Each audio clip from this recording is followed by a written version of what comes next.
Hi guys, welcome back to my channel. Today I'm going to show you how you can speed up your Chrome browser.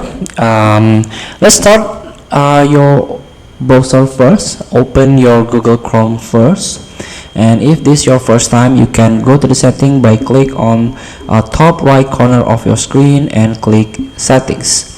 Here you can try to access a performance. You can scroll down. As you can see, this is the speed option, so you can learn more about this speed on the internet. What is speed up, what is speed on performance Chrome. And here, preload pages, you can try to enable this. You can click learn more in order to know the details about performance settings on Chrome, like help active tabs run smoothly, prevent specific sites from being deactive, extend your computer battery life, and browse and search faster. So we talk about browse and search faster. You need to enable preload pages.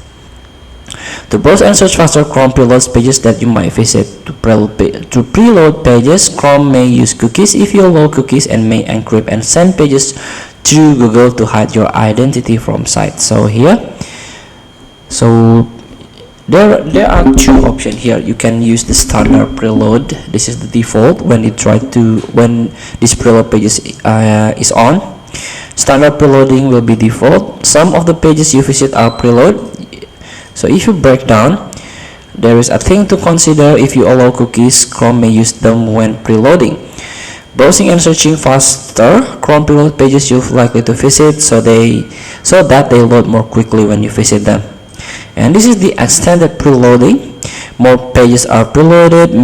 Pages may be preloaded through Google servers when requested by other sites. So here you can consider to use this extended preloading if you open many tabs, and if your PC or your system have a minimum 16 GB of RAM and about minimum 4 cores of your processor, you can consider to use this extended preloading instead of the standard one. And also, internet connection must be in very good condition, and minimum is about 50 megabyte per second if you want to use this extended preloading, the benefit of this extended preloading. Feel free to try. Thank you for watching. Don't forget to comment, like, and subscribe, and subscribe text button below. See you in the next video.